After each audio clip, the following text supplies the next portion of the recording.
2024, and the war on drugs continues. I don't want this state to be reeking of marijuana. Because we want to do all we can to ensure that we are going to limit the expansion of illegal drugs. History was made today as President Trump signed the 2018 Farm Bill, making the production of hemp completely legal. I think everybody's now figured it out. This is not the other plant. The Senate legalized cannabis without knowing it. I know that there's 10,000 licensed hemp companies in this state. The hemp-derived cannabinoid industry was $28.4 billion. They're basically experimenting on people with these synthetics, right? A little girl is recovering after her family says she got sick at school from eating what she thought was candy. His entire body was shaking from head to toe. Psychotic breaks are very common. I've heard of people dying before. A mother is behind bars after her 4-year-old overdosed on THC gummies. Congress and these politicians have allowed this thing to become a monster.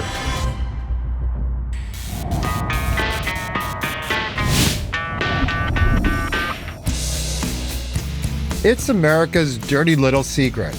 Pot is legal just about everywhere. So we went to a famous Florida retirement community to see if anybody actually knew about it. There are 24 states that allow for adult use recreational marijuana. Is recreational marijuana legal in Florida? No. It's CBD, right? Well, no, they mix it up and they turn it into Delta 8, which gets you high. Oh, so it does have a little... Gotcha. Oh, see, I Did not know that. The 2018 Farm Bill opened up the cannabis industry to all of the hemp producers. They got involved with the marijuana industry, making THC products from hemp that gets you just as high or stoned as regular cannabis. I was not aware that THC came from the hemp plant. I thought they were separated. Synthetic, so man-made THC, is considered separately from plant-derived THC. Now, to me, this is mind-boggling. They are the same darn thing. If it comes from hemp, if it comes from cannabis, if I make it in a reaction tube in the lab, it is the same thing. Why do we have different regulations for the very same product? Just goes to prove how much confusion there is about the two different products. The Farm Bill legalized hemp and said, there you go, without any kind of safeguards in place. I was not aware. The loopholes. So we live in a situation where the legislation is so irrational that to avoid that someone gets high, we are opening the door to the use of uncontrolled compounds, uncontrolled chemicals that could be really, really harmful. That's surprising. It is surprising, yeah.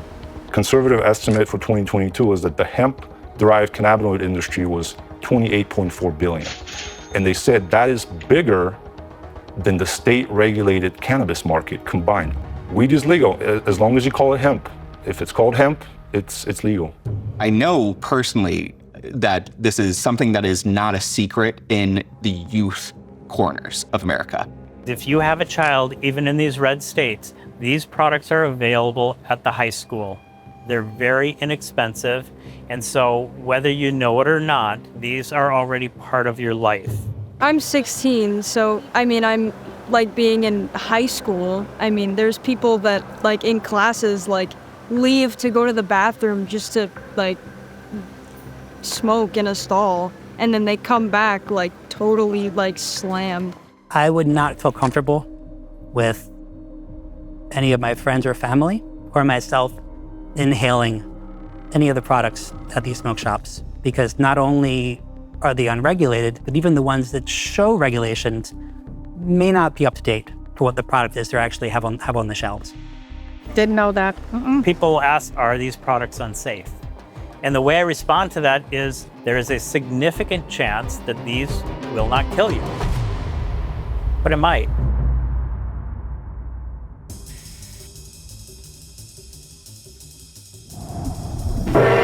Marijuana, the burning weed with its roots in hell. The American hysteria over marijuana really dates back to 1936 with a film of propaganda called Reefer Madness.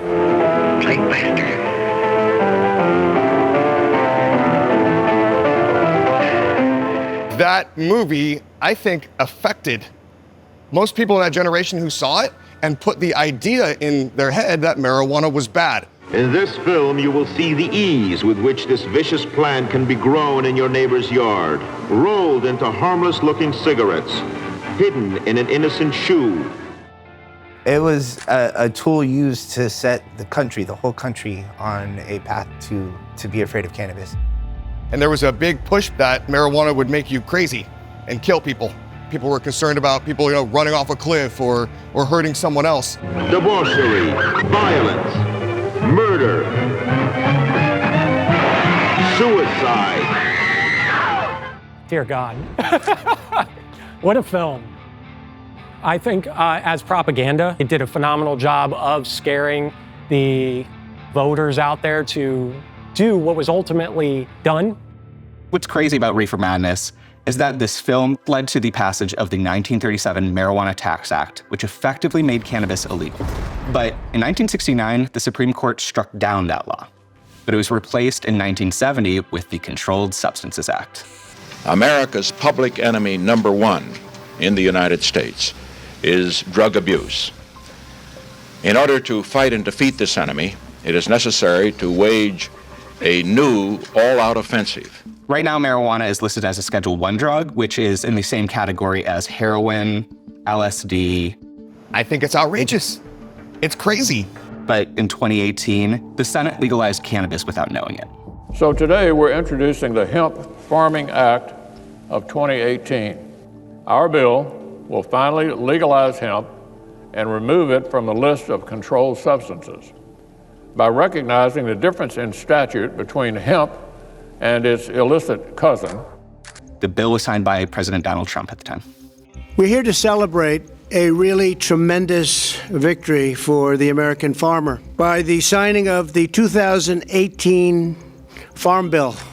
And I thank Mitch and everybody for the job you've done. That was an incredible achievement. The irony was not lost on anyone in this space that the person who legalized hemp and who has now ushered in this entire market and environment was Senate Majority Leader Mitch McConnell, who absolutely vociferously hates marijuana. I think everybody's now figured it out. This is not the other plant. Who has single-handedly blocked the most modest marijuana reform legislation from even reaching the floor.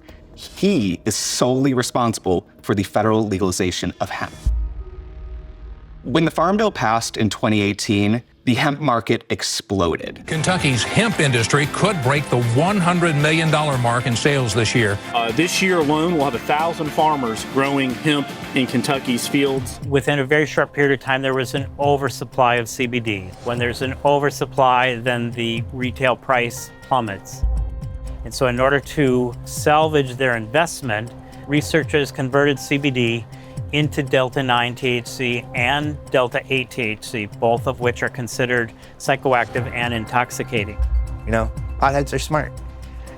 The vision was lotions, fiber, grain, seeds, put it in your granola bars, and maybe a little bit of non-intoxicating CBD oil. What he didn't plan for, and what I don't think most lawmakers who enacted this legislation planned for, was the intoxicating, synthesized cannabinoid products. And I would say that would easily make up at least 80% of the marketplace.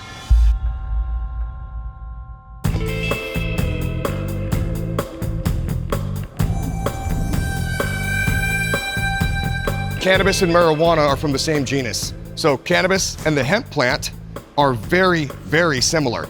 The difference between hemp and cannabis, as far as the way that we're speaking about it, is completely a legal definition. It has nothing to do with science. These are all marijuana sativa. These are all cannabis plants here. And if I had a table full of hemp plants, you would not be able to tell the difference. Hemp is more typically CBD rich, where marijuana is more typically THC rich. Hemp is defined by the federal government by its concentration of a chemical called Delta-9 THC, which is one of the more common cannabinoids in cannabis that is also intoxicating. And the federal government regulates it with a number of 0.3%. Any more than that in your plant, it's considered a marijuana plant. Any less than that, it's considered a hemp plant. The distinction now is completely arbitrary at 0.3%. Why not 0.5? Why not 2%? Why not 5%? We're making an arbitrary number up on a plant that is the exact same genetics. It's the same species. A lot of what we refer to in the industry as chads, individuals that, again, have no background, no experience with cannabis plants, overheard that you could take CBD because they bought a ton of it because they thought they were coming in for the green rush, realized nobody's buying CBD. So they had to come up and become real creative, and they hired some chemists to go ahead and add an acid to that CBD chain in order to convert it into synthetic cannabinoids. It's the Wild West. I mean, there's certainly not everyone's a bad player in the hemp industry. There's some companies that do things by the rules and they don't try to mess with synthetics, but that's, 1 out of 100 out there, right? It's very similar to taking cold medicine and turning it into methamphetamine. Because the cold medicine is safe, it's been researched, it has a safety profile associated with it, it's manufactured under strict regulatory protocols. You can buy cold medicine and then convert it to methamphetamine, which can be very dangerous. You start off with CBD, you run a reaction that is fairly simple in a pot. You just add a couple of things, the reagents used for the reaction, and the excipients, the solvents used for the actual preparation of the vape itself. Those are the risk, in my opinion. And so what you end up with after reaction is a very complex soup of cannabinoid isomers or synthetic byproducts.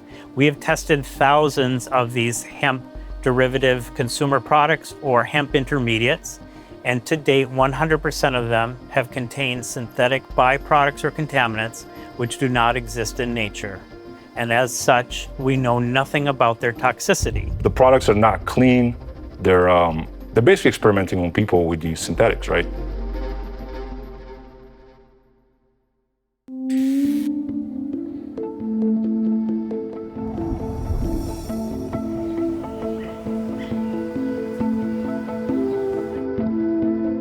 I think that the sale of intoxicating products, Delta 8, for example, Delta 10, should have some level of control. There are regulations here. Hemp is 21 and up in the state of Florida, but there are companies that have issues with that. There is a risk also of having, kids, young people in particular, using THC in an uncontrolled way. The hemp lobby says its intoxicating products are adults only, and that you have to be at least 21 to buy them. My name's Gabby, and I'm 18 years old. I'm Preston, I'm 19 years old. But is that really true? You're teenagers. Does anybody believe that these laws are being enforced? No. I don't. I feel like if I wanted one, it would be very easy for me to obtain. Yeah, there's hot spots for middle school kids that can get their hands on any products. You can get your hands on anything basically and you don't have to be 21. And everybody knows about it, it's popular. We sent these teenage volunteers to 3 random Florida smoke shops to find out if it's really that easy for minors to score pot. How's it going? Can I get a Delta 8 pen and a pack of the gummies? Single gummies, we got them in bags like these. These are really good. Do we have Delta 8 pens? So we have some on clearance that are just Delta 8, and then we have some over there as well. I don't think that most residents understand that along with the CBD that's being offered at these marketplaces, that you could basically buy an equivalent of marijuana, THC grade marijuana that you could get in California. Yeah, they asked if I wanted to try it to see if I liked it. Do you want to try this one, or do you want to look at a different brand? Yeah, that one will work. Yeah, those are good. So I think that it might not be common knowledge to mom and dad, but it's common knowledge to the kids who can go to these gas stations. If you have any issues with the device, you just let me know. We'll give you another one, no problem. All right, thank you. I appreciate it. Thank you. The first store we walked into, they didn't ID us. They kind of just helped us figure out what we wanted to buy. They didn't care how old we were at all. How's it going? I'm doing good, thank you. Do y'all got a Delta 8 pen? Straight Delta 8 will have the top shelves on that second row in the black and gold case. Wedding cake. Let's do cookies. That's what I'm thinking. Girl Scout cookies? Yeah. If you look at the legal cannabis industry, the ID checks and requirements are so stringent. They're one of the most compliant industries when it comes to checking your age. No, You it's... have a picture or anything? No, I left it at home. Next time, kind of just make sure you bring it with you. But the hemp industry does not check your age. The hemp industry will gladly sell you cannabis and cannabis extract products and ship them to your mailbox. Thank you. When we went to the second store and we said that we wanted to buy a Delta 8 and they asked us for our ID, either of us, and I just said I left it at home, that I didn't have ID on me, and they were like, okay, and they went through with the purchase anyway.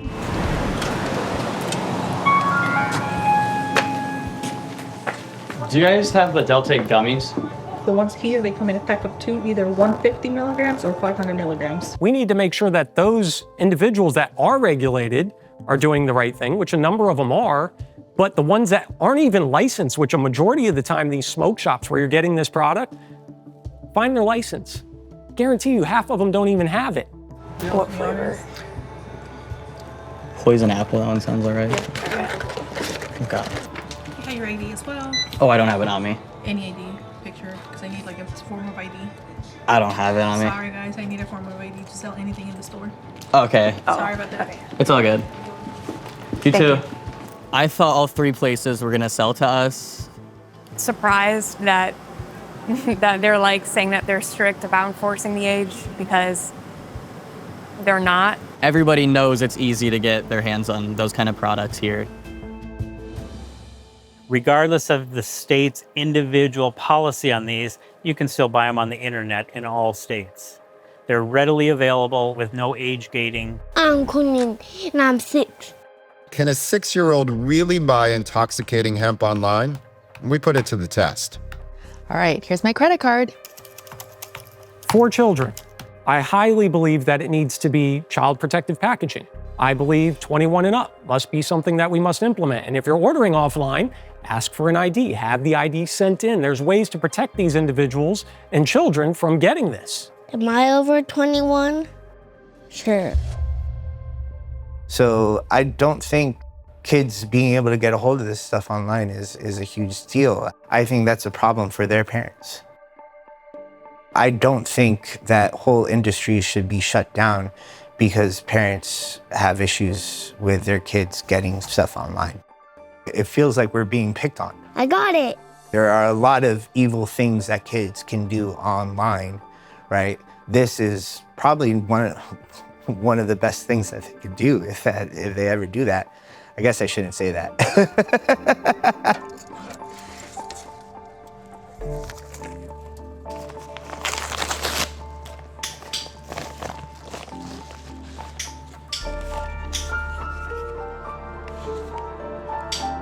Oh my God.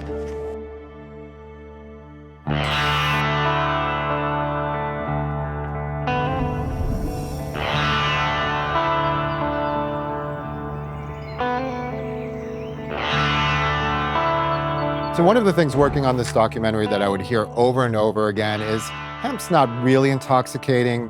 Sure, it might help you sleep, it might help you with like muscle pains, but it's not gonna get you high. So we decided to put that to the test. We got 8 volunteers. All of them are casual cannabis users. So the first thing we did was establish a baseline for everyone. We tested their motor skills.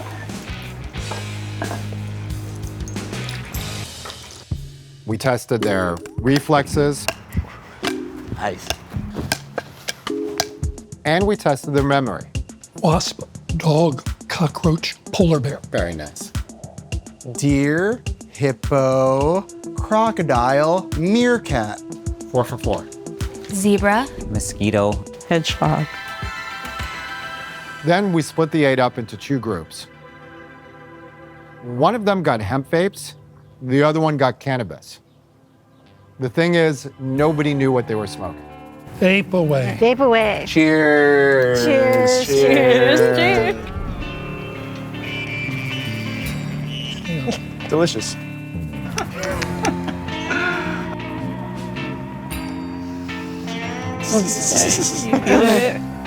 Yeah. I definitely feel something.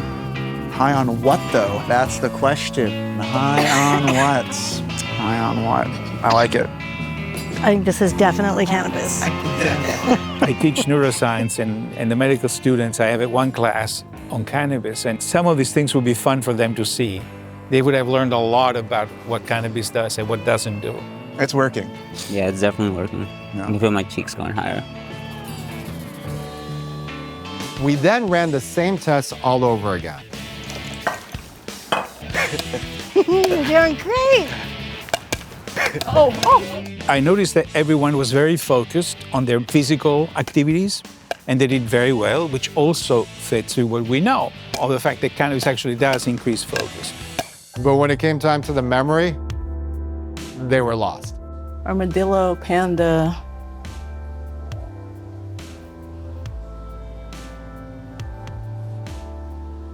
Oh no. I don't remember. Well, I had a little thing in my head that was going to help me remember it. I think I didn't remember because I was high. Ladybug. The card game, they were absolutely terrible. That is precisely what I expected because the working memory is messed up by cannabis big time, by THC big time. The people who smoked hemp definitely seemed high, but they performed about the same on all the tests when we gave it to them a second time.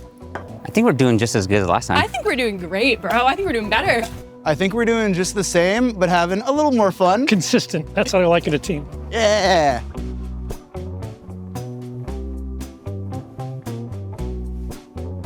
Wolf, rooster, orca, snake. Buddha. Walrus, walrus, Turkey, sparrow, gorilla, caterpillar, narwhal, goats. Fly, seagull, beetle. Goat, but we'll give you the 4. I imagined a walrus eating a caterpillar and and because he ate the 2, he was the goat. The big moment for me came when we sat down the group that smoked hemp and asked them, did they think they smoked cannabis or did they think that they were given hemp? I think I smoked hemp. To be honest, I'm not really sure what it was, but it got me high.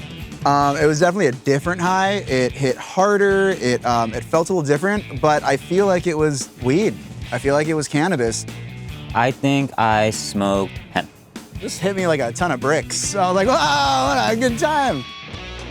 You guys smoked hemp. Whoa, this is what it's like? Oh, man. Well, Interesting. like I said, I certainly was high. No question about it. So I think the conclusion of this study is pretty simple.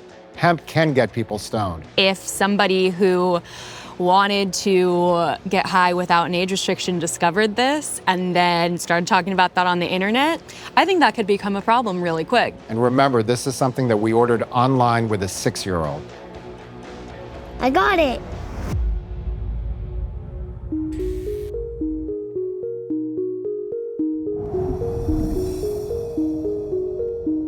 Legal cannabis is tested and regulated. Hemp is not.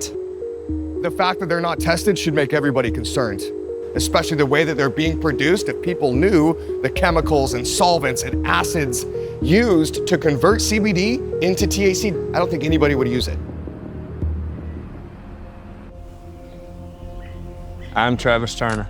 I'm Kelly Turner, and we're here to tell the story of our son who suffered a traumatic event from vaping a Delta 8.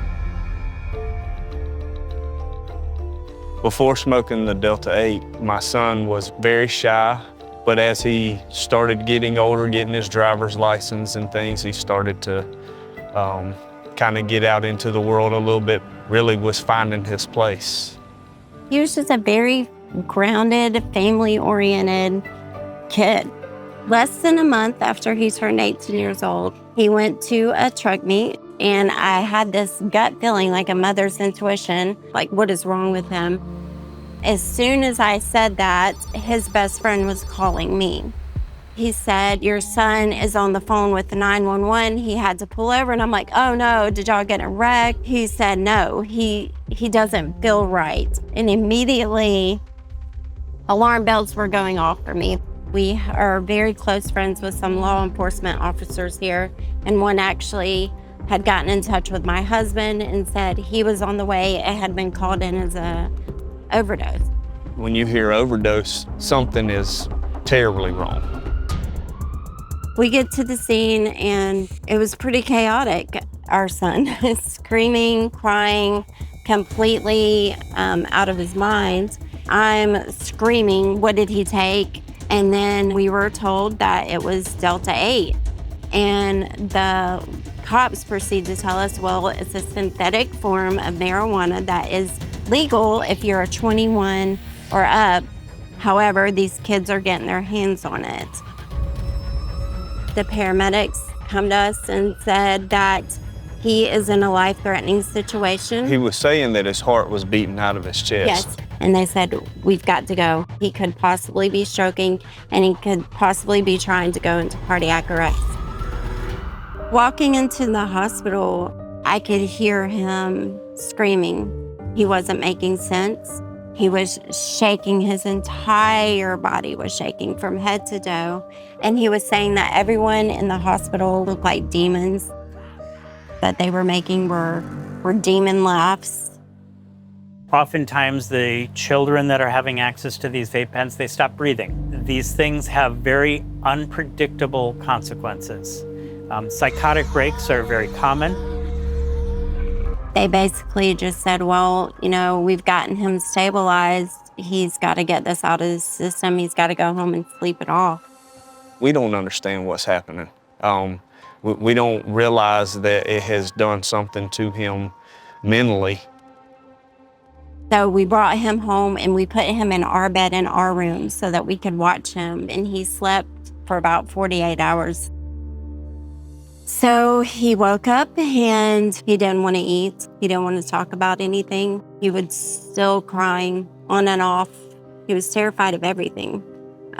He was afraid he was still going to die. As a dad, that was my first thought was, he's going to sleep it off, we're going to get up tomorrow, and we're going to be fine. And that's turned into 3 years. As far as the diagnosis, he has severe agoraphobia, severe PTSD, severe panic anxiety disorder, possibly depression disorder. He is under intensive therapy for this, and severe agoraphobia is where he cannot leave the house. Since the night that this happened, we have not, to this day, gotten the child that we had before back. And it has been 3 years. I spoke with one gentleman who was using Delta 8 gummies, and he basically sort of passed out. And when he woke up, he believed that he had murdered his 2 children who were sleeping upstairs. That's a pretty serious psychotic break. I wish that hemp was tested the same way. Then we know that it's clean. So quality, purity standards, they go out the window. And when that happens, then people get sick. I mean, I've heard of people dying before from THC Delta 8. But first, that breaking news. A mother is behind bars right now, charged with the murder of her 4-year-old son, who died after eating gummies containing Delta 8 THC. A police affidavit says the 4-year-old showed a THC blood level that was extremely high. So the CDC and the FDA keep a database of serious adverse events. You can track adverse events from any kind of consumer product. When I went into that database and I filtered the data and only pulled records that were specific to synthetic cannabinoid, the FDA's database indicates that there is at least 150 fatalities that are associated directly with these hemp-derived synthetic compounds. We also know through the conversations we have with parents and law enforcement that the majority of the events do not get reported to these databases. So it's severely underestimating the adverse events associated with these products. So hard to wrap my mind around the thought that he smoked a vape and this is what it did. It just became the worst nightmare that, you know, any parent can imagine.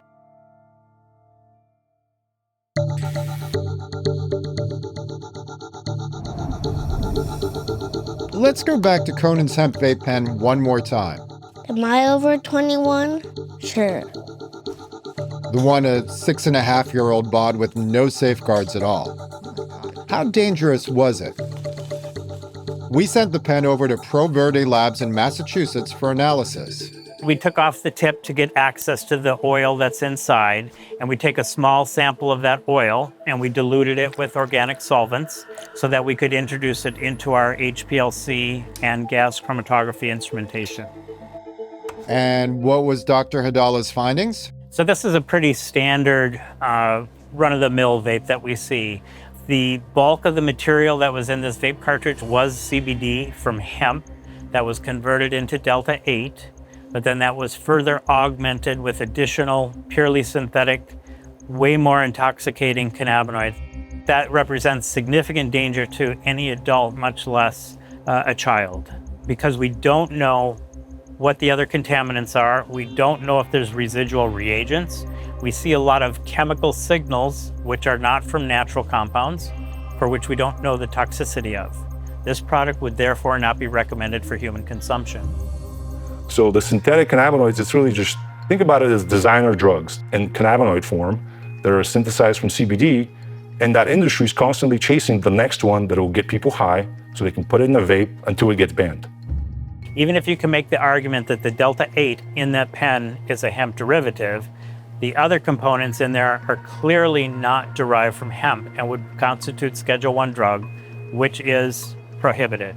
And so I would say not only should that be illegal, I would say that it is illegal, and it's only through unenforcement or ignorance from law enforcement that these are allowed to persist.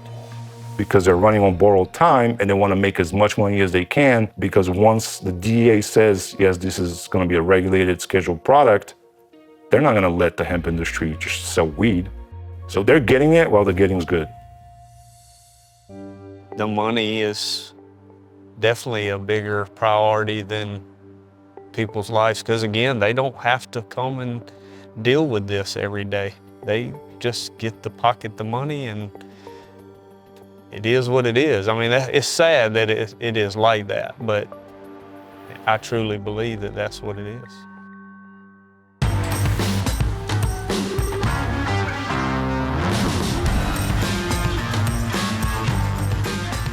I think that there's an implicit unfairness in the marijuana industry. We have one product that is highly regulated, highly taxed at the state level, and then you have a federally legal substance that is entirely unregulated, that the FDA won't touch. There we go. Total is 3330. Do I think that it's fair that my product's federally legal and their product is not federally legal? I don't think it's fair. I think their product should be federally legal. Right now, we're ostracized through the federal government's eyes. And we are obligated to operate under a tax code called 280E, which means basically that we don't get to deduct cost of goods sold as a business like every other business does. I think it's foolish. I think when you don't allow for deductions or taxes to be made on cannabis, where is all that money then? Sitting cash, escrow somewhere, doing no good to anybody. When we could be using this on our roads, on our education system, and I mean really using it, not just like what we hear. So a cannabis company, you can't get a loan. A traditional loan from a bank is not going to happen. But with a hemp company, it's all day. I mean, that's very, very normal. Their employees also are in a very bad spot, because an employee in the cannabis industry, their income is not even recognized as valid income to get a mortgage or a car loan. Everything we grow here has to stay within the state lines. Hemp can go to any state in the country. There is nothing that would stop a hemp company from taking an order from outside the state and shipping it across state lines. I mean, it's a disaster. It's just a spaghetti concoction of state rules that are not consistent, and then the federal government just refuses to address the issues.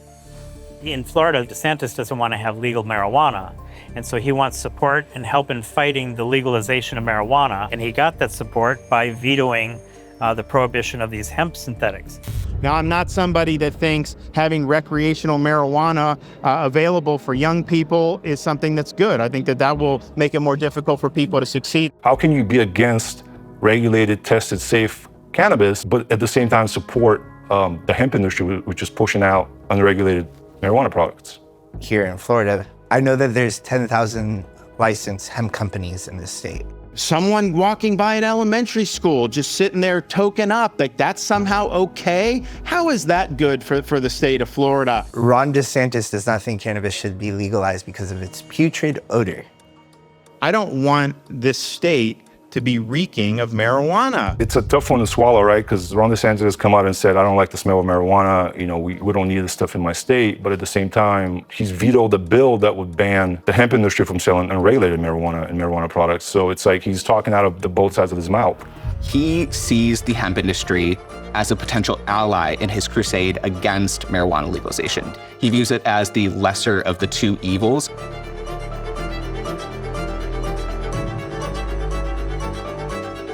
Congress and these politicians have allowed this thing to become a monster.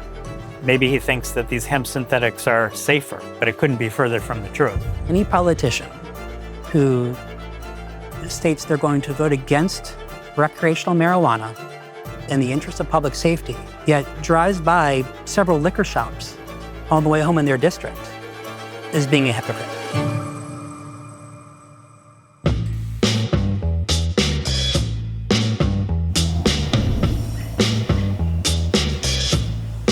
Marijuana does still have that little bit of taboo behind it, and I think it's an education thing. I think some reefer madness has still bled over. I think there's still a negative connotation behind it where it's looked at as a drug that will cause problems rather than something that can help you. I think people just don't understand it. People are afraid of it. There's been so much yellow journalism about the negative effects of cannabis when nobody's ever gotten hurt off of it, anything like that. Marijuana has a lot of beneficial effects and qualities for human beings. It can really help with sleep. It can help with appetite. It can help with mood, anxiety. It's got a bunch of different uses, but they're all effective and they work, which is why this plant is so popular. THC is what is associated with the psychoactive component of marijuana. Like alcohol, it should be regulated and requires some level of analytical testing to ensure consumer safety. I'm 100% positive that all of our products are completely safe and clean, and not just because I say it is, but because we have third-party labs that already went through their regulatory process to get licensed, and they have tested all of our products to make sure that they're clean. And that takes time, and it takes money, which these other producers do THC from hemp don't have to go through. Our first step to growing commercial cannabis is performing tissue culture. And tissue culture is a very important piece to the steps because it allows the cannabis genetics to stay original and keeps them clean and intact. Step 2, we grow mother plants and then we cut clones from these plants. And these clones then go into rooting. After about 10 days, we transplant those into a larger grow medium, which we do our hydroponic feeding in. The vegetative room, the lights are on for 18 hours, off for 6, and it's humid and hot. So it's basically mimicking springtime. Once we transfer those plants into the flowering rooms, the photo period changes to 12 hours on, 12 hours off, and that's what triggers the plant to start producing its buds, which is where the THC is. The next step is harvest. And then we take that plant, the entire plant, and whole plant, hang dry it upside down, just like you would dry and cure tobacco. And then ready to be packaged once it passes all the tests. If they found a hair, they would fail the entire batch. So it's critically important on the biosecurity side for a facility to be set up correctly. And a lot of that happens in the infrastructure. Yes, we need to have scrubs and Tyvek suits for guests. Everyone scrubs in like they're scrubbing into surgery. When they come in, every time they go through an air shower, scrub in. And that is all around protecting the living plants in here. Loom employs over 1,000 people. We grew well over 100,000 pounds last year. So sometimes you can push up the bottom just a tad, you know. Take it to the bottom. There's no pinholes, no rips, no tears. We are the largest producer in the state. And we have 3 production facilities. One big outdoor farm, it's 120 acres of canopy, all automated planting, harvesting, drying, trimming. And then we have 2 state-of-the-art indoor facilities.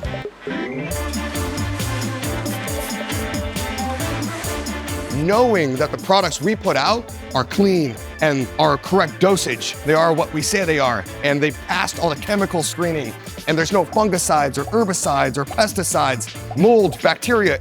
That's why we have testing, so people don't get sick. And that's one of the most important things. Knowledge is everything.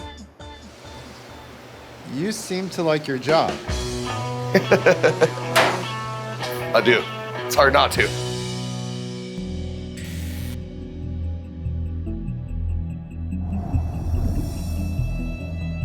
I would say anything that's synthetic or chemically made in a lab should be banned. The reason why it's a problem is because without regulatory oversight, we don't know if that product is safe or not.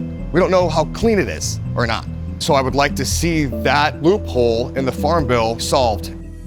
So one of the ways forward, which I hope comes to fruition, is that marijuana, cannabis, hemp is all descheduled.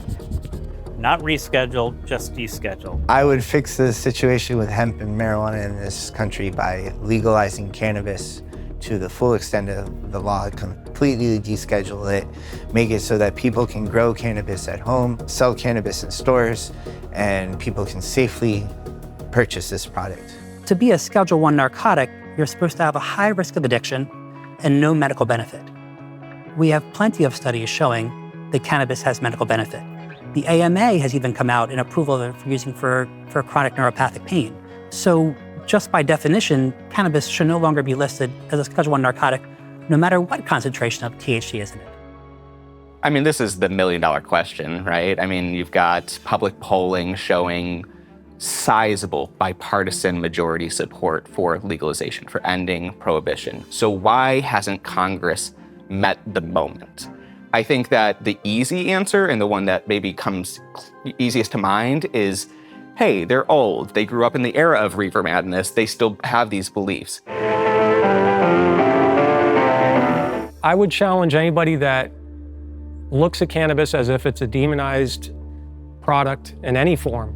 I'd challenge them to go to a cancer patient, someone that's not looking to get high, someone that's looking for relief, someone that's looking for help. I challenge them to go talk to them face to face, have the set that you have on that keyboard and see how they feel about it, how they feel about you calling that product anything other than relief. Because in the ER, I see a lot of patients who are suffering, who are not getting the care they need from Western medicine and from Western medications. Cannabis is the right medicine for the right people, and it should be available. Ah, man. My mother passed away at Christmas. I got to hold her hand and watch her take her last few breaths. She's been battling stage 4 cancer for almost 5 or 6 years. She didn't use it to get high. She found it good for sleep, for anxiety. This plant saves people. There can't be a prohibition of cannabis forever. It's already, the train has left the station. It's something I think now you can't really stop. It's just a matter of time. Click on the story, read the story, do a deep dive. Follow the money.